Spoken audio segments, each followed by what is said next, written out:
When the weapons fall silent, the true battle for peace begins. Diplomacy takes center stage. A historic 14-point draft, approved by the United Nations. We are breaking down the deal. 100 நாட்களுக்கு மேலே நடந்துக்கிட்டு இருந்த Iran America போர் இப்போ ஒரு முடிவுக்கு வந்திருக்கு. Pakistan, Kuwait, Qatar போன்ற நாடுகளுடைய பேச்சுவார்த்தை நடவடிக்கையால் ஒரு அமைதி உடன்படிக்கை ஏற்பட்டிருக்கு. சுவிட்சர்லாந்தில் இந்த வாரம் அது கையெழுத்திடும் அப்படின்னு சொல்லி எதிர்பார்க்குறோம். இதில் ஈரானுடைய ஒரு தொலைக்காட்சியில் இந்த அமைதி பேச்சுவார்த்தை உடன்படிக்கை இப்படி தான் இருக்கும் அப்படின்னு சொல்லி ஒரு 14 பாயிண்ட் அஜெண்டா அவங்க ரிலீஸ் பண்ணியிருக்காங்க. இது அஃபிஷியலாக இது வரைக்கும் எங்கேயும் இந்த டெக்ஸ்ட் வெளியில் வரல. ஆனால் அல் ஜசீரா, ஈரானில் இருக்க மெஹர் நியூஸ் போன்ற செய்தி தளங்கள் இந்த 14 பாயிண்ட் அம்சங்களை அவங்க இது மாதிரி இருக்கும் உடன்படிக்கை அப்படின்னு சொல்லி சொல்லியிருக்காங்க. அந்த 14 பாயிண்ட் என்ன, இந்த போர் எதை நோக்கி போகும், இந்த உடன்படிக்கையால் இஸ்ரேல் எப்படி ரியாக்ட் பண்ணுவாங்க, அந்த மாதிரி ஒரு சின்ன அனலைசஸ் இந்த வீடியோவில் பார்த்துருவோம்.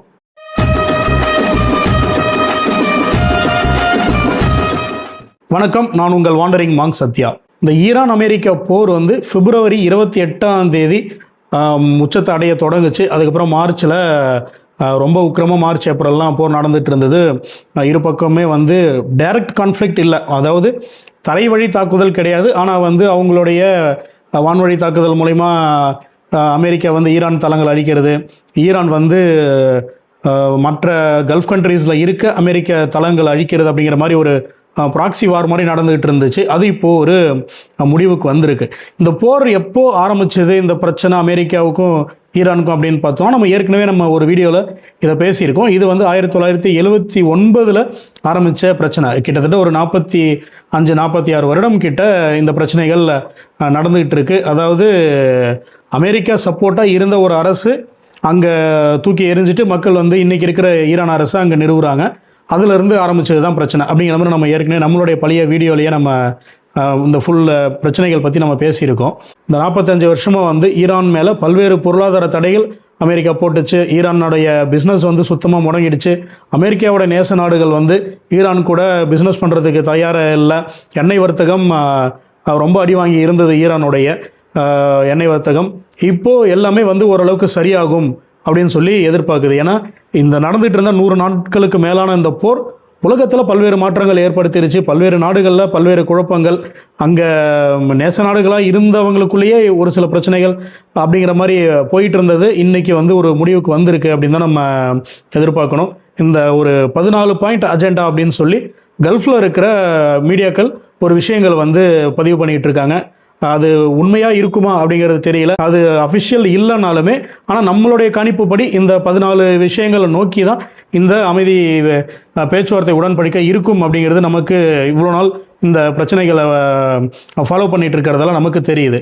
அந்த 14 பாயிண்ட் அஜெண்டா என்ன அப்படிங்கிறத இப்போ நம்ம பார்ப்போம். அந்த 14 பாயிண்டில் நிரந்தர போர் நிறுத்தம், பொருளாதார தடை நீக்கம், ஈரானுடைய வெளிநாட்டில் இருக்கிற சொத்துக்கள் முடக்கம், அப்புறம் ஈரானுக்கு ஒரு ரீகன்ஸ்ட்ரக்ஷனுக்கான அந்த இன்வெஸ்ட்மெண்ட் வரணும் அப்படிங்கிற மாதிரி பல்வேறு உடன்படிக்கைகள் இதில் இருக்குது. இப்போ ஒவ்வொன்றா அதை டீட்டெயிலாக பார்த்துருவோம். நம்ம இதுக்கு முன்னாடி ஏப்ரலில் அந்த போர் உச்சத்தில் இருந்தப்போவே ரஷ்யா, பாகிஸ்தான் இந்த பேச்சுவார்த்தைக்கான முயற்சி எடுத்தாங்க.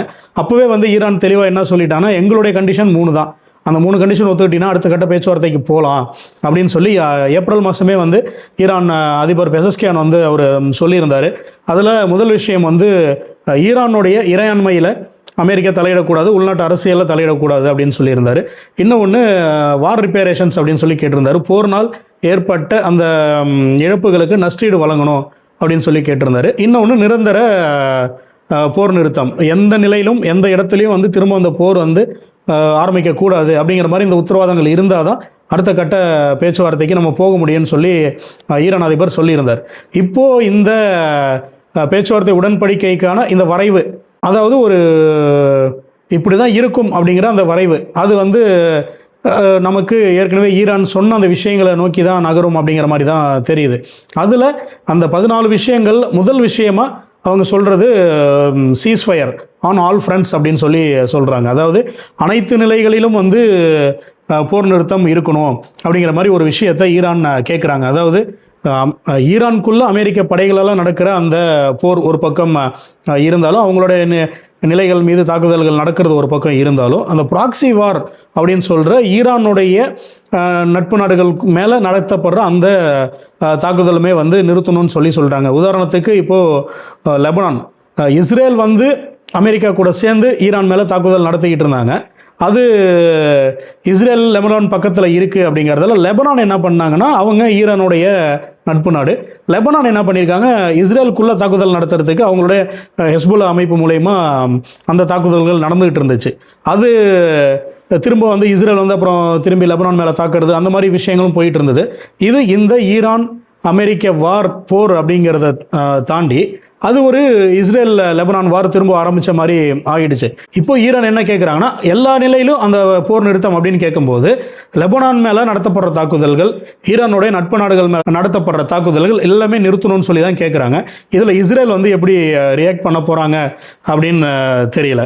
இதில் இன்னமும் நம்ம அடுத்தது பார்க்க வேண்டியது என்னென்னா, ஈரான் வந்து சிரியா மேலே தாக்குதல் நடத்துறது, அப்புறம் ஈராக் மேலே தாக்குதல் நடத்துறது, அப்புறம் இந்த gulf country Saudi, Kuwait, Qatar, Bahrain மேலே அவங்களுடைய ஏர்போர்ட் அந்த மாதிரிலாம் தாக்குதல் நடந்துகிட்டு இருந்துச்சு.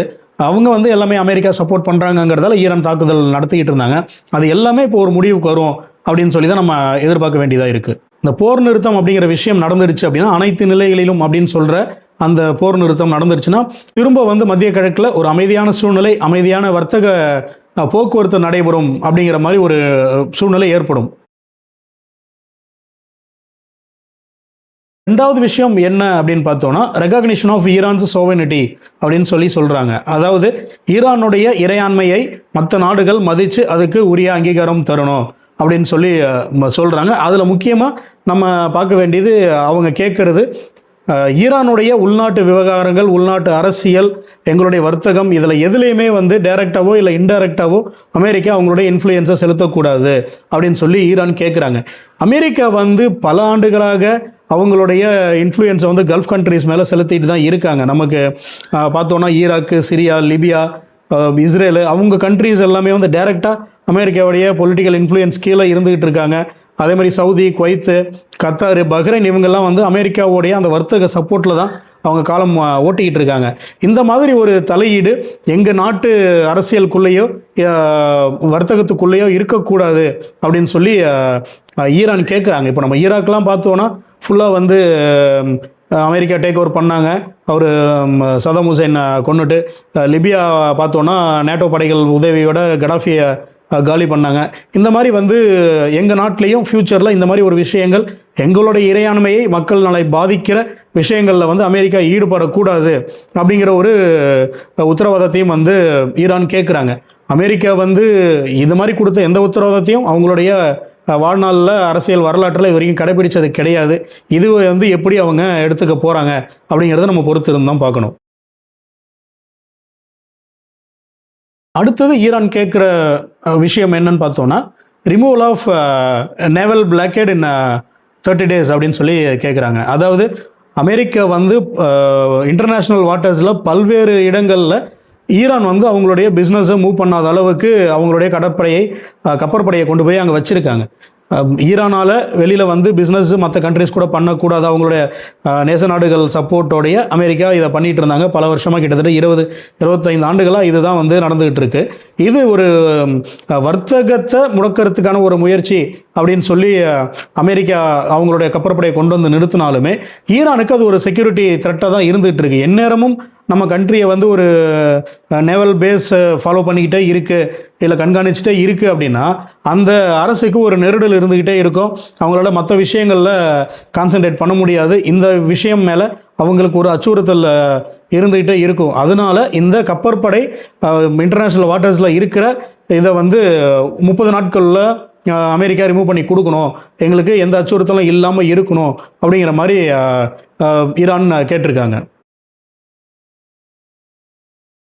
நாலாவது அவங்க என்ன கேட்குறாங்க அப்படின்னா, withdrawal of US forces from the area surrounding Iran அப்படிங்கிற மாதிரி கேட்குறாங்க. இது வந்து ரொம்ப முக்கியமான விஷயம். அதாவது கப்பற்படை அவங்க வந்து நீங்கள் எடுத்துகிட்டு போகணுங்கிறது சொல்கிறது ஒரு விஷயமா இருந்தாலும், இது வந்து அமெரிக்காவோட நேவல் பேசஸ் கப்பற்படையை 30 நாட்களுக்குள்ளே தளர்த்தி அவங்க ரிமூவ் பண்ணணும் அப்படின்னு சொன்னாலுமே இந்த பாயிண்ட் வந்து ரொம்ப முக்கியமாக பார்க்கப்படுது. ஏன் அப்படின்னா, ஒரு பக்கம் ஈரான் இருக்குது, இன்னொரு பக்கம் கிட்டத்தட்ட எல்லாமே வந்து அமெரிக்காவுடைய நேச நாடுகள் தான். அப்போது அந்த எல்லா நாடுகள்லையுமே வந்து அமெரிக்கா அவங்களுடைய பேசஸை வச்சுருக்காங்க. அங்கே அவங்களுடைய ஏர்ஃபோர்ஸ் கொண்டு வந்து நிப்பாட்டியிருக்காங்க, அங்கே அவங்களுடைய மிலிட்ரி ஃபோர்ஸஸ் இருக்காங்க, நேவி சீல்ஸ் இருக்காங்க. இது எல்லாமே வந்து என்னைக்கு இருந்தாலுமே ஒரு அச்சுறுத்தல் தான் அமெரிக்காவுடைய எதிரி நாடுகளுக்கு. அதாவது அதை எதிரி நாடுகள்னு சொல்ல முடியாது, அவங்களுக்கு விருப்பம் இல்லாத நாடுகள். இப்போது ஈரான் போன்ற ஒரு நாடு ஒரு பக்கம் இருக்குது, இந்த பக்கம் வந்து ஃபுல்லாகவே அவங்களுடைய நட்பு நாடுகள்லாம் அமெரிக்கா வந்து அவங்களுடைய மிலிட்ரி பேஸை செட் பண்ணி அவங்களுடைய ஃபோர்ஸஸ் அங்கே வச்சுருக்காங்க அப்படின்னா, அதுவும் வந்து நம்ம முன்ன சொன்ன மாதிரி ஒரு பாதுகாப்பு அச்சுறுத்தல் தான். நாளைக்கு சின்னதாக ஒரு விஷயம் அப்படின்னாலும் இங்கேருந்து கிளப்புங்கடா வண்டி அப்படிங்கிற மாதிரி திரும்பி வந்து இவங்களுடைய ஃபோர்ஸஸ் கொண்டு அங்கே ஈரானில் இறக்கிறதுக்கு ரொம்ப நேரம் ஆகாது. அந்த விஷயத்தையும் வந்து நீங்கள் ரிமூவ் பண்ணணும். ஏன்னா ஒரு இஷ்யூ எஸ்கலேட் ஆகுதுன்னா அதுக்கு அமெரிக்கா அவங்களுடைய ஃபோர்ஸஸை வந்து கேதர் பண்ணுறதுக்குள்ளே எங்களுக்கு ரியாக்ட் பண்ணுறதுக்கு டைம் இருக்கணும்னு யோசித்து இந்த விஷயத்தையும் வந்து ஈரான் கேட்டிருக்காங்க. இதுக்கு வந்து அமெரிக்கா எப்படி ரியாக்ட் பண்ண போகிறாங்க அப்படின்னு தெரியல. 5வது விஷயம் வந்து அந்த ஹோர்முஸ் நீரிணை. இதை பற்றி நம்ம ஏற்கனவே நிறைய வீடியோவில் பேசிட்டோம். அதோடைய ஃபுல் ஜாகிரபிக்கல் லொக்கேஷன், அதோடைய அந்த வர்த்தகம் பற்றி நம்ம ஏற்கனவே நிறைய பேசிட்டோம். அதாவது உலகத்துடைய 5ல் 1 பங்கு எண்ணெய் போக்குவரத்து வந்து இந்த ஹோர்முஸ் நீரணி ஜலசந்தி வழியாக தான் நடக்குது. அந்த ஹோர்முஸ் ஜலசந்தி ஈரானுடைய கட்டுப்பாட்டில், அவங்களுடைய ஜாகிரபிக்கலாக அவங்களுடைய கட்டுப்பாட்டில் லொக்கேட் ஆகிருக்கு. அப்படிங்கும்போது இந்த போர் ஆரம்பித்ததுலேருந்து பல்வேறு குழப்பம், பல்வேறு சிக்கல், கப்பல் போக்குவரத்து பாதிப்பு, அந்த போயிட்டு வர கப்பல்கள் மேலே தாக்குதல், அங்கே மாலுமிகள் மேலே தாக்குதல், இந்திய மாலுமிகள் 2 பேர் வந்து கொல்லப்பட்டாங்க. இந்த மாதிரி பல நாடுகளுக்கு பல்வேறு சிக்கல்கள் இந்த ஒரு ஹோர்முஸ் நீரிணை அந்த 35 கிலோமீட்டர் அந்த சிக்கலில் ஏகப்பட்ட உலக பிரச்சனைகளே வந்து அதில் எழற மாதிரி இருந்தது. இப்போது அந்த ஹோர்முஸ் ஜலசந்தியை 30 நாட்களுக்குள்ளே வந்து அவங்களுடைய மற்ற நாடுடைய ஃபோர்ஸஸ் வந்து அங்கேருந்து விட்ரா பண்ணிக்கணும்னு சொல்லி ஈரான் கேட்குறாங்க. ஏன் அப்படின்னா, அதை வந்து டோட்டலாக நாங்கள் வந்து கண்ட்ரோல் பண்ணிக்கிறோம் அப்படின்னா நாங்கள் செக்யூரிட்டி கொடுத்துக்கிறோம். அந்த வழியாக வரப்போகிற கப்பல்களுக்கு உலக வர்த்தகம் பாதிக்காத அளவுக்கு ஃப்யூச்சரில் அதை வந்து நாங்கள் எங்களுடைய பொறுப்பாக நாங்கள் எடுத்துக்கிறோம் அப்படிங்கிற மாதிரி சொல்கிறாங்க. இது ஈரான் வந்து இந்த செக்யூரிட்டி நாங்கள் பார்த்துக்கிறோன்னு சொல்கிற அந்த விஷயத்தில் உறுதியாக இருப்பாங்களா, அவங்களுடைய உறுதிமொழி எப்படி இருக்கும், அதை நம்பலாமா 100% அப்படிங்கிற ஒரு டவுட்டு உலக நாடுகளுக்கும் வரலாம். இப்போ எதிரில் இருக்க இந்த உடன்படிக்கைக்கு ஒத்து போகக்கூடிய அமெரிக்காவுக்கும் வரலாம். அப்படிங்கிறதால இந்த இடத்துல ஒரு ஸ்டேல்மேட் வரும் அப்படின்னு தான் நமக்கு தோணுது. அது எப்படி போக போகுதுங்கிறத பார்ப்போம். இந்த 6வது விஷயம் ஈரான் வர்த்தகத்தை பொறுத்த வரைக்கும் ரொம்ப ரொம்ப ரொம்ப ஒரு முக்கியமான விஷயமா பார்க்கப்படுது.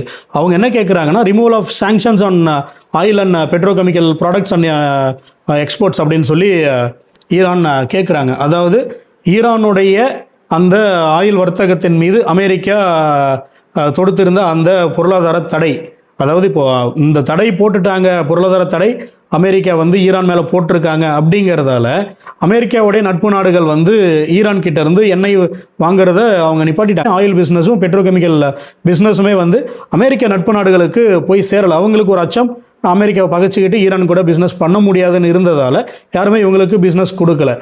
அது கிட்டத்தட்ட ஒரு 40 வருஷமாகவே நடந்துகிட்டு இருக்கு. ஈரான் என்ன கேட்குறாங்கன்னா, அந்த தடைகள் வந்து நீங்கள் எங்களுக்கு தளர்த்தி கொடுக்கணும் அப்படிங்கிற மாதிரி கேட்குறாங்க. ஏன்னா உலகத்திலே வந்து அதிக அளவில் எண்ணெய் வளம் இருக்கக்கூடிய நாடுகளில் ஒன்று வந்து ஈரான். அந்த டோட்டல் இந்தியாவுடைய ஆயில் ரிசோர்ஸஸில் 25% வந்து நம்ம ஈரான்கிட்ட தான் ப்ரொக்யூர் பண்ணிகிட்டு இருந்தோம். அந்த மாதிரி ஒரு கண்டிஷனில் அவங்க வளமான ஒரு நாடாக தான் ஈரான் இருக்காங்க. அப்படிங்கும்போது அவங்க இந்த விஷயத்தை கேட்குறதுல தப்பு இல்லை அப்படின்னு தான் தோணுது. இன்றைக்கி நிலைமைக்கு இந்த பொருளாதார தடைகள்லாம் இருக்கும்போதே வந்து அவங்களால ஒரு 45 to 50 பில்லியன் டாலர்ஸ்க்கு அவங்களால எண்ணெய் வர்த்தகம் செய்ய முடியுது. அதாவது அமெரிக்கா நட்பு நாடுகள் வாங்காமல் மற்ற நாடுகளுக்கு அவங்களால இது கொடுக்க முடியுது. அப்படிங்கிற பட்சத்தில் இந்த அமெரிக்கா இந்த பொருளாதார தடைகளை நீக்கிருச்சு, மற்ற உலக நாடுகளுக்கும் அவங்களால எண்ணெய் வர்த்தகம் பிஸ்னஸ் பண்ண முடியும் அப்படின்னு ஒரு நிலை வரும்பொழுது ஈரானால் கிட்டத்தட்ட ஒரு 95-100 பில்லியன் டாலர்ஸ்க்கு அவங்களால வர்த்தகம் பண்ண முடியும் அப்படின்னு எதிர்பார்க்கப்படுது. அதாவது இந்திய ரூபாய் மதிப்பு படி கிட்டத்தட்ட ஒரு 8500 கோடி அளவுக்கு ஈரானால் இந்த எண்ணெய் வர்த்தகத்தில் மூடை மட்டுமே பார்க்க முடியும் இந்த பொருளாதார தடைகள் நீக்கப்பட்டால் அப்படின்னு சொல்லி நமக்கு தெரியுது. இதுக்கும் அமெரிக்கா வந்து எப்படி ரியாக்ட் பண்ண போகிறாங்க அப்படின்னு தெரியல. ஏன்னா இந்த விஷயங்களை நிறையா வந்து அணு ஆயுதம் சம்பந்தமாக விஷயங்கள் இருக்கிறதால தான் இந்த பொருளாதார தடை வந்து அமெரிக்கா போட்டாங்க. அந்த அணு ஆயுதம் சம்பந்தமான விஷயங்கள் எப்படி போக போகுதுங்கிறத பார்த்து தான் அமெரிக்கா இந்த தடைகள் தளர்த்துறதா அப்படிங்கிறதையும் யோசிப்பாங்க. அதனால் அதுக்கும் என்ன உலக நாடுகள் அமெரிக்கா எப்படி ரியாக்ட் பண்ண போகிறாங்க அப்படிங்கிறத நம்ம பார்ப்போம். நம்ம பேசிகிட்டு இருக்கிற இந்த 14 அம்சங்கள் கொண்ட அந்த அமைதி உடன்படிக்கையில், அந்த பீஸ் டிராஃப்டில் ரொம்ப முக்கியமாக பார்க்கக்கூடிய விஷயம் இதுதான். அதாவது ஈரான் அதிபர் வந்து ஏப்ரல்லே வந்து ஒரு ஸ்டேட்மெண்ட் விட்டிருந்தார். எங்களுடைய இந்த இழப்புகளுக்கு நஷ்டீடு வேணும், வார் ரிப்பேரேஷன்ஸ் எங்களுக்கு அமெரிக்கா தரணும் அப்படின்னு சொல்லி அப்போ கேட்டிருந்தாரு. அதுக்கு அமெரிக்கா வந்து அப்போது முடியாதுன்னு தான் பேசிக்கிட்டு இருந்தாங்க. அந்த பேச்சுவார்த்தைகளை தடைகள் நடந்துகிட்டு இருந்தது. இப்போ திரும்ப இந்த அமைதி உடன்படிக்கையில் அது வேறு மாதிரி ஒரு உருவம் பெற்று இருக்குது அப்படின்னு தான் நம்ம பார்க்க முடியும். அதாவது அவங்க ஈரான் என்ன கேட்குறாங்கன்னா, கிட்டத்தட்ட வந்து 300 பில்லியன் டாலர்ஸ் கிட்ட எங்களுக்கு வந்து ரீகன்ஸ்ட்ரக்ஷனுக்கான ஃபண்டு வேணும் அப்படின்னு சொல்லி கேட்குறாங்க. அதாவது இப்போது அமெரிக்க போர்னால் பல்வேறு இழப்புகள் ஈரானுக்கு ஏற்பட்டிருக்கு. கிட்டத்தட்ட வந்து 307 உயர் ரக மருத்துவமனைகள் வந்து சேதமடைஞ்சிருக்கு அப்படிங்கிற மாதிரி சொல்கிறாங்க. அவங்களுடைய government infrastructure, electricity infrastructure, transport எல்லாமே வந்து பெரும் சேதம் அடைஞ்சிருக்கு இந்த போர்னால் அப்படின்னு சொல்லி அவங்க ஈரான் சொல்லிகிட்டு இருக்காங்க. இதை வந்து எங்களுக்கு சரி பண்ணுறதுக்கு, ரிப்பேர் பண்ணுறதுக்கு அதை நீங்கள் நஷ்டஈடாக கொடுக்க வேணாம், எங்களுக்கு வந்து அமெரிக்கா மற்றும் அவங்களுடைய நட்பு நாடுகள் சேர்ந்து ஒரு இன்வெஸ்ட்மெண்ட்டாக எங்கள் நாட்டில் அதை பண்ணுங்கள், அதுக்கு நம்ம ஆயில் ட்ரேடு நம்ம எப்படி மேனேஜ் பண்ணி அட்ஜஸ்ட் பண்ணிக்கலாம் அப்படிங்கிற மாதிரி ஒரு விஷயத்துக்கு தான் இப்போது ஈரான் வந்து அறைவாகுறாங்க. இந்த 300 பில்லியன் டாலர் அப்படிங்கிறது நம்ம இந்திய கணக்குப்படி பார்த்தோம் அப்படின்னா கிட்டத்தட்ட ஒரு 20 லட்சம் கோடி கணக்கில் வருது. அந்த பணம் வந்து டைரெக்டாக கேஷாவோ இல்லை ஈரானுடைய ஃபண்ட்ஸுக்கோ போகாது, அது இன்வெஸ்ட்மெண்ட்ஸாக போகும். அவங்களோட இன்ஃப்ராஸ்ட்ரக்சரில், டெலிகாமில், ரயில்வேஸில், இப்போது ஹாஸ்பிட்டல் ரிப்பேரேஷன்ஸில் இதில் வந்து அந்த அமௌண்ட் போகும். எங்களுக்கு நீங்கள் இன்வெஸ்ட் பண்ணால் போதும், இதை எங்களுக்கு சரி பண்ணி கொடுத்தா போதும் அப்படிங்கிற மாதிரி இப்போதைக்கு ஈரான் கேட்டுக்கிட்டு இருக்காங்க. ஈரானுக்கும் அமெரிக்காவுக்கும் இந்த டக்வார் ஏன் மெயினாக ஆரம்பிச்சுது அப்படின்னா, அந்த அணு ஆயுதம் சம்மந்தமாக தான். பொருளாதார தடைகள், இந்த போர் எல்லாமே வந்து ஆரம்பிச்சது. இப்போது ஒரு நிலைமைக்கு வந்திருக்கு அப்படின்னா, இந்த அணு ஆயுதம் சம்பந்தமான முடிவுகள் எடுக்கிறதுக்கு ஒரு 60 நாட்கள் வந்து டைம் பீரியட் வேணும். இந்த 60 நாட்களுக்குள்ளே 2 பார்ட்டிஸும் நம்ம உட்காந்து பேசி இதை வந்து எப்படி ஃபர்தராக கொண்டு போகலாம் அப்படிங்கிற மாதிரி ஒரு முடிவுக்கு வருவோம். அது அந்த 60 நாள் டைம் பீரியடை யூஸ் பண்ணி அப்படிங்கிற மாதிரி ஒரு விஷயமும் இந்த டிராஃப்டில் வந்து ஈரான் வச்சுருக்காங்க. அடுத்த ஒரு விஷயம் முக்கியமானது என்னன்னு பார்த்தோன்னா, நாங்கள் அணு ஆயுதங்கள் வந்து இதுக்கு மேலே தயாரிக்க மாட்டோம் அப்படின்னு சொல்லி நாங்கள் உறுதி கொடுக்குறோம் அப்படின்னும் ஈரான் சொல்கிறாங்க. அதாவது நியூக்ளியர் நான் ப்ரொலிஃபரேஷன் ட்ரீட்டி அப்படின்னு சொல்லிட்டு ஒரு உடன்படிக்கை இருக்குது. அது வந்து உலக நாடுகள் அதில் கட்டுப்பட்டு வருவாங்க. அதனால் அந்த ஒப்பந்தத்துக்கு நாங்கள் கட்டுப்பட்டு எங்களுடைய அணு ஆயுதம் தொடர்பான அந்த நடவடிக்கைகளை நாங்கள் நிறுத்துறதுக்கு உறுதி அளிக்கிறோம் அப்படின்னு சொல்லிட்டு ஈரான் வந்து ஒரு உறுதிமொழியும் கொடுக்குறாங்க. அடுத்து 10வது விஷயம் அப்படின்னு பார்த்தோன்னா, அது வந்து ஒரு கான்ஃபிடன்ஸ் பில்டிங் மெஷராக தான் நம்ம பார்க்க வேண்டியது இருக்குது. அதாவது 2 பக்கமுமே வந்து ஒரு நம்பிக்கை தரக்கூடிய ஒரு விஷயமா இது இருக்கணும்னு சொல்லி ஈரான் வந்து கேட்குறாங்க. அதாவது இந்த பேச்சுவார்த்தை நடந்துகிட்டு இருக்கு, 60 நாட்களுக்குள்ளே ஒரு இறுதி வடிவம் எட்டிடும், கையெழுத்து போட்டுருவோம். அதுக்குள்ளே வந்து நீங்கள் புதுசாக வந்து படைகளை உங்களுடைய நட்பு நாடுகளில் இருக்கிற அந்த பேசஸில் கொண்டு வந்து வைக்கக்கூடாதுன்னு சொல்லி ஈரான் அமெரிக்கா கிட்ட கேட்குறாங்க. இது நம்ம ரொம்ப முக்கியமாக பார்க்க வேண்டிய விஷயம்தான். ஏன்னா ஒரு பக்கம் பேச்சுவார்த்தை நடத்துகிறோம் அப்படின்னு சொல்லிட்டு போர் நிறுத்தம் பண்ணுறோம் அப்படின்னு சொல்லி ஈரானை வந்து தட்டி வச்சுட்டு, இந்த பக்கம் வந்து அவங்களுடைய படைகளை குவிச்சுக்கிட்டு இருந்தாங்க அப்படின்னா இது உலக லெவலில் இன்னும் பெரிய பதற்றத்தை உண்டு பண்ணும். ஈரானுக்கு வந்து அது இன்னும் பெரிய மிகப்பெரிய அச்சுறுத்தல் ஆகிடும். இங்கே படைகள் குவியுது அப்படிங்கும்போது இவங்க அமைதியாக இருக்காங்க, இவங்களுக்கு சப்போர்ட் இல்லை அப்படிங்கிறதால நீங்கள் வந்து புதுசாக வந்து உங்களுடைய படைகளை இங்கே குவிக்கக்கூடாது, இல்லை புதுசாக பேசஸ் ஃபார்ம் பண்ணக்கூடாது அப்படிங்கிற மாதிரி ஈரான் வந்து ஒரு கோரிக்கை வச்சுருக்காங்க. இதில் இந்த 11வது அம்சம் ரொம்ப ரொம்ப ஒரு முக்கியமான விஷயம்.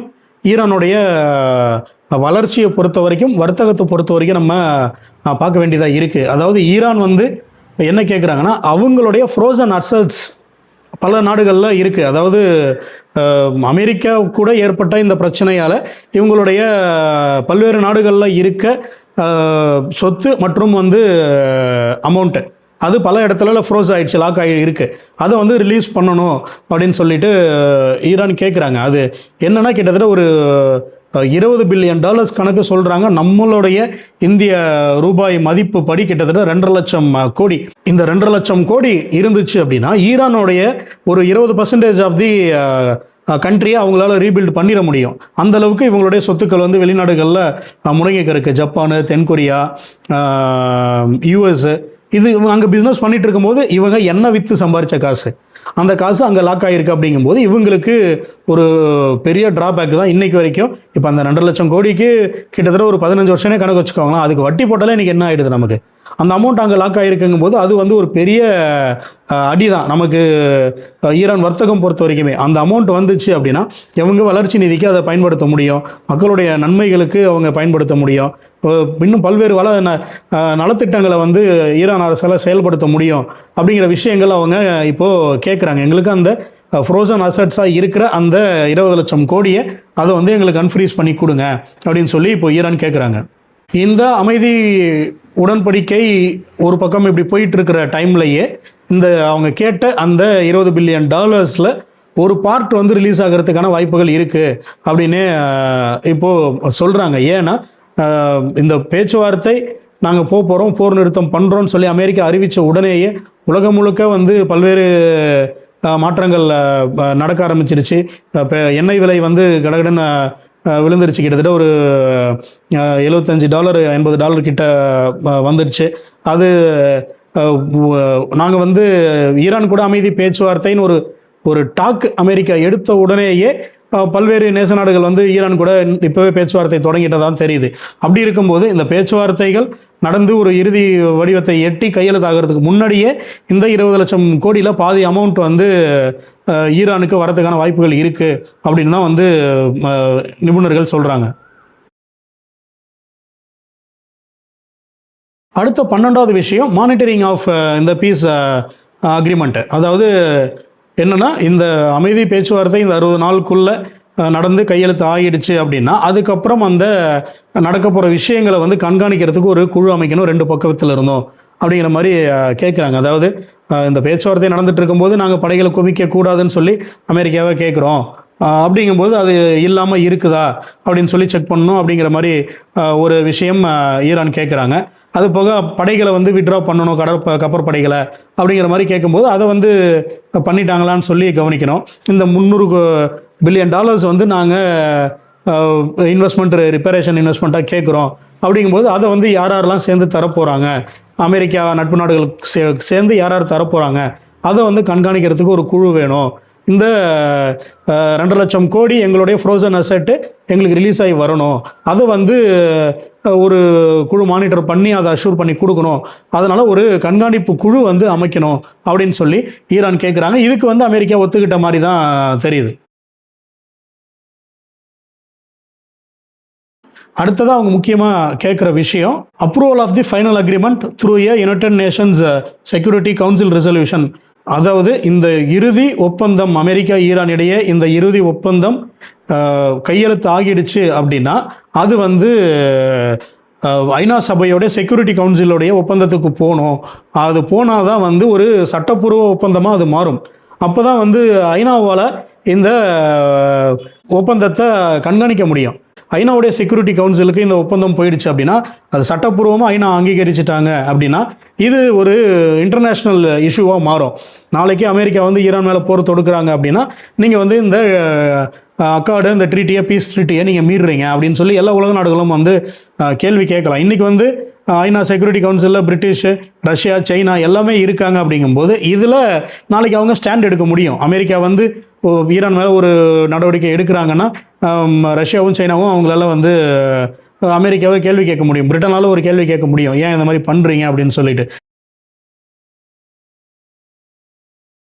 இந்த அமைதி பேச்சுவார்த்தைக்கான உடன்படிக்கையில் அந்த டிராஃப்டில் இந்த வரைவில் முக்கியமாக கடைசியாக நம்ம பார்க்குற விஷயம் என்ன அப்படின்னா, இந்த அணு ஆயுதம் சம்பந்தமாக என்ன வந்து ரெண்டு சைடும் வந்து முடிவுக்கு வரப்போகிறாங்க அப்படிங்கிறது. ஏன்னா நம்ம ஏற்கனவே பலமுறை பேசியிருக்கோம், இந்த அணு ஆயுதம் ரிலேட்டட், அந்த அணு ஆராய்ச்சி ரிலேட்டடாக தான் வந்து அமெரிக்கா ஈரானுக்கான அந்த பெரிய டக்வார் ஆரம்பிச்சது.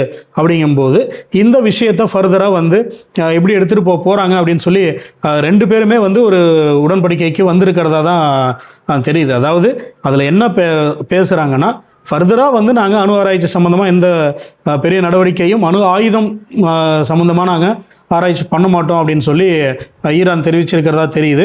அதில் அமெரிக்கா என்ன கேட்டிருக்காங்கன்னா, இதுக்கு மேலே வந்து நீங்கள் யுரேனியம் வந்து செறிவூட்டக்கூடாது அப்படிங்கிற மாதிரியும் ஒரு டிமாண்ட் வச்சுருக்காங்க. அதாவது அணு ஆயுதம் தயாரிக்கிறதுக்கு யுரேனியம் வந்து பெரிய உந்து சக்தி, அது வந்து ஈரானில் நமக்கு தாராளமே கிடைக்கிது. அப்படிங்கும்போது அதை வந்து அவங்க என்ரிச் பண்ணுறாங்க. அந்த யுரேனியம் என்ரிச்மெண்ட்டை அணு ஆயுதத்தில் பயன்படுத்துகிற அந்த விஷயத்தை நீங்கள் முற்றிலும் ஸ்டாப் பண்ணணும் அப்படிங்கிற மாதிரி அமெரிக்கா கேட்டிருக்காங்க. அதில் இன்னொரு பெரிய விஷயம், இது வரைக்கும் அவங்க அந்த செறிவூட்டப்பட்ட அந்த யுரேனியத்தை எப்படி டிஸ்போஸ் பண்ண போகிறாங்க அப்படிங்கிற மாதிரி ஒரு விஷயம் ரெண்டு சைடுமே இன்னும் பேசி ஒரு முடிவுக்கு வரலை அப்படின்னு தான் தெரியுது. அதாவது அந்த செறிவூட்டப்பட்ட அந்த யுரேனியமை அதை அழிக்க முடியாது அப்படிங்கிறதால அது அங்கேயே ஒரு பாதுகாக்கப்பட்ட ஒரு செக்யூர்டு லொக்கேஷனில் வச்சு அமெரிக்கா, ஈரான் ரெண்டு தரப்பும் பாதுகாப்பு படைகள் அந்த விஷயத்தை கண்காணிக்குமா, இல்லை அது வந்து ரெண்டு நாடுகளுக்கும் சம்பந்தமில்லாத ஒரு நியூட்ரல் லொக்கேஷனில் அதை கொண்டு போய் வச்சு அனைத்து நாடுகளில் கொண்ட ஒரு பாதுகாப்பு குழு அதை கண்காணிக்குமா அப்படிங்கிற மாதிரி விஷயங்கள்லாம் வந்து இன்னும் இறுதிக்கட்டத்தை எட்டலை அப்படிங்கிற மாதிரி தான் தெரியுது. ஏன்னா அந்த 14வது பாயிண்ட் இந்த டிராஃப்டில் இந்த ஃபைனல் நெகோசியேஷன்ஸ் மட்டும் இன்னும் ஹோல்டில் நிற்கிது. அதில் இந்த நம்ம ஏற்கனவே சொன்ன மாதிரி அந்த ஃப்ரோசன் அசட்ஸை ரிலீஸ் பண்ணால் இதில் ஒரு சில அவங்க அமெரிக்கா கேட்குறதுல ஒரு சில நெகோசியேஷன்ஸுக்கு ஈரான் வருவாங்க அப்படிங்கிற மாதிரியும் தெரியுது. நீங்கள் இந்த விஷயங்களில் என்ரிச்மெண்ட் ரிலேட்டடாக நீங்கள் பேசினா தான் அந்த அந்த ரீகன்ஸ்ட்ரக்ஷனுக்கான ஃபண்டு, இந்த ஃப்ரோசன் அசட்கான விஷயங்கள் பேச முடியும். அப்படிங்கிறதால இது ரெண்டு பக்கமே வந்து இன்னும் பேச்சுவார்த்தைகள் அது சம்மந்தமாக போயிட்டுருக்கு. இன்றைக்கி காலையில் ட்ரம்ப் வந்து ஒரு ஃபைனல் டெசிஷன் அரைவ் பண்ணிட்டோம், text will reach you soon அப்படின்னு சொல்லி பத்திரிகையாளர்களுக்கு சொல்லியிருக்காரு. அது எந்த அளவுக்கு சீக்கிரம் வரும் அப்படின்னும் நமக்கு தெரியல. அது வரைக்கும் இந்த 14 பாயிண்ட் இப்போதைக்கு இருக்கிற விஷயங்கள் தான் ஒரு பேஸ் பண்ணி தான் இது இந்த அமைதி பேச்சுவார்த்தை உடன்படிக்கை இருக்குன்னு சொல்லி நமக்கு தெரியுது. இது வந்து ஃபைனல் டிராஃப்ட், ஆத்தரைஸ்டு டிராஃப்ட் கிடையாது. நமக்கு அங்கே கல்ஃபில் இருக்கிற அந்த பத்திரிகை நிறுவனங்களில் வந்த அந்த விஷயத்தை வச்சு ஒரு நம்ம இப்போதைக்கு ஒரு தகவல் உங்களுக்கு கொடுத்துருக்கோம். ஃபைனல் டிராஃப்ட் இன்னும் வரலை. அது அந்த வரையறை வர வரைக்கும் நம்ம வெயிட் பண்ணி அதில் ஃபர்தராக என்ன அம்சங்கள், முக்கிய அம்சங்கள் இருக்க போகுது அப்படிங்கிறத பார்ப்போம். இப்போ இந்த போர் நிறுத்தத்தால், இந்த அமைதி பேச்சுவார்த்தையால் யார் வெற்றி பெற்றாங்க அப்படிங்கிற ஒரு முடிவுக்கு நம்மளால் வர முடியாது. ஏன்னா ரெண்டு சைடுமே வந்து அமெரிக்காவும் சரி, ஈரானும் சரி, ரெண்டு சைடுமே அவங்களுக்கு வேணுங்கிற விஷயங்களை வந்து அவங்க சாதிச்சிட்ட மாதிரி தான் தெரியுது. அமெரிக்கா பொறுத்த வரைக்கும் அணு ஆராய்ச்சி, அணு ஆயுதம் சம்பந்தமாக ஈரான் வந்து நடவடிக்கைகளை நிறுத்தணும், அது வந்து உலக பாதுகாப்புக்கு அச்சுறுத்தலை இருக்குன்னு சொல்லி அவங்க இவ்வளோ நாள் வந்து பிரச்சனையை கிளப்பிட்டு இருந்தாங்க. அந்த விஷயத்துக்கு அவங்களுக்கு ஒரு சொல்யூஷன் எட்டுன மாதிரி தான் இருக்குது. ஈரான் பொறுத்த வரைக்கும் ஈரான் மேலே போடப்பட்ட அந்த பொருளாதார தடைகள், அது மூலயமா வந்து முடங்கி போன அந்த வர்த்தகங்கள், அது மூலயமா முடங்கி போன மக்கள் நல திட்டங்கள், அவங்களுடைய வளர்ச்சி, இந்த விஷயங்கள் வந்து அவங்க ஒரு ரிலீஃப் கிடச்சிருக்கு. அவங்களுடைய சைடு தேவையான விஷயங்கள் அவங்க பெற்றுட்டாங்க அப்படின்னு தான் நம்ம பார்க்க முடியுது. இந்த போர் நிறுத்த ஒப்பந்தம், இந்த பேச்சுவார்த்தை உடன்படிக்கைகள் வந்து ஃபைனல் ஆகிறது உலகத்தில் இருக்க பல்வேறு நாடுகளுக்கு ஒரு பெரிய நிம்மதியை தந்திருக்கும் அப்படின்னு தான் பார்க்க முடியுது. ஏன்னா இந்த 108 நாட்களாக வந்து பல்வேறு குழப்பங்கள், பல்வேறு சிக்கல்கள், பொருளாதார விஷயங்கள். சிங்கப்பூர்லாம் வந்து நம்ம இன்னும் மோசமான நிலைமைக்கு நம்ம போகணும் அப்படிங்கிற மாதிரி சிங்கப்பூர் பிரைம் மினிஸ்டர் பேசினது எல்லாமே பார்த்தோம். இந்தியா பொறுத்த வரைக்கும் நமக்கு பெட்ரோல் டீசல் ப்ரைஸஸ் அதிகமாகிடுச்சு, ஸ்ரீலங்காவில் பெட்ரோல் டீசலே கிடைக்கல அப்படிங்கிற மாதிரி பல்வேறு சிக்கல்கள் பல்வேறு நாடுகள் சந்திச்சிட்டு இருந்த சூழ்நிலையில் இந்த போர் நிறுத்த ஒப்பந்தம் வந்து நடக்குதுங்கும்போது ஒரு பெரிய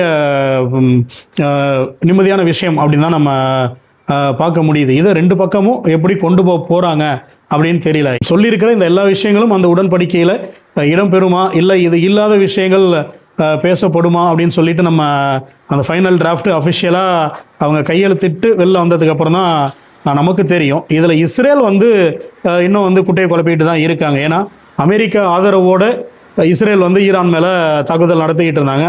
அப்போது லெபனான் வந்து இஸ்ரேல் மேலே தாக்குதல் நடத்தினாங்க.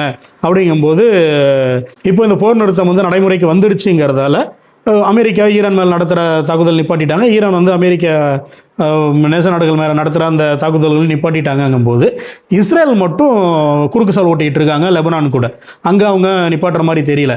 அதில் ட்ரம்ப் கொஞ்சம் அதிருப்தியில் இருக்கிற மாதிரி தான் தெரியுது. இன்றைக்கி காலையில் ஃப்ரான்ஸில் ஒரு G7க்கு போயிருக்கும்போது அங்கே பேசினப்போ வந்து அது சிரியாட்டை விட்டுருங்க, லெபனான் வந்து அவங்க பார்த்துக்க போகிறாங்க, அங்கே ஹெஸ்புல்லா அமைப்புகளை வந்து அவங்க ஹேண்டில் பண்ணிக்க போகிறாங்க, இஸ்ரேல் வந்து தேவையில்லாத விஷயம் பண்ணிகிட்டு இருக்காங்க அப்படிங்கிற மாதிரி அவருடைய கருத்தை தெரிவிச்சிருக்காரு. இஸ்ரேல் பிரைம் மினிஸ்டர் நெதன்யாஹூ வந்து இங்கே போகிற நீங்கள் நிப்பாட்டிட்டு போங்க, நாங்கள் இந்த பக்கம் சண்டை போட்டுட்டு தான் இருப்போம் அப்படிங்கிற மாதிரி ஒரு நிலையில் தான் இருக்காங்க. அப்படி இருக்கும்போது ஈரான் எப்படி ரியாக்ட் பண்ணுவாங்கன்னு தெரியல. ஏன்னா இஸ்ரேல் வந்து லெபனான் ஹெஸ்புல்லா அமைப்புகளை அட்டாக் பண்ணும்போது ஈரான் வந்து அமைதியாக இருப்பாங்களா அப்படின்னும் தெரியல. ஏன்னா இங்கேருந்து அவங்க அட்டாக் பண்ணுறதுக்கான வாய்ப்புகளும் அதிகமாக இருக்குது. அதனால் இந்த விஷயங்கள்லாம் வந்து எந்த முடிவுக்கு போகுங்கிறது நமக்கு இன்னும் ஓரிரு நாட்களில் தெரிஞ்சிடும். சுவிட்சர்லாண்டில் இந்த அமைதி பேச்சுவார்த்தைகள் நடந்து ஒரு சுமூகமான முடிவுக்கு வந்திருக்கிறதா தான் இன்றைக்கி வரைக்கும் நம்ம நம்பக்கூடியதாக இருக்குது. ஃப்ரான்ஸில் G7க்கு போயிருக்க ட்ரம்ப் கூட அதே விஷயங்களை உறுதிப்படுத்தியிருக்காரு. இந்த 14 முக்கிய அம்சங்கள் உண்மையான்னு சொல்லி கேட்டப்போ அவர் இல்லைன்னு மறுக்கலை. இருக்கலாம், அதுக்கான டெக்ஸ்ட் உங்களுக்கு சீக்கிரம் வரும் அப்படின்னு சொல்லி ட்ரம்ப் சொல்லியிருக்காரு. அப்போது இந்த 14 முக்கிய அம்சங்களை பற்றி நாமளும் இப்போ டிஸ்கஸ் பண்ணியிருக்கோம். இதில் என்னென்ன விஷயங்கள் இடம்பெறும், என்னென்ன விஷயங்கள் இடம்பெறாது, இல்லை புதுசாக என்ன விஷயங்கள் சேர்க்க போகிறாங்க அப்படிங்கிறது இந்த ஃபைனல் அக்ரிமெண்ட் சைன் ஆகி வந்ததுக்கப்புறம் மீண்டும் உங்களுடன் நான் விவாதிக்கிறேன். அதுவரை உங்கள் வாண்டரிங் மாங்க் சத்யாவுடன் இணைந்திருங்கள்.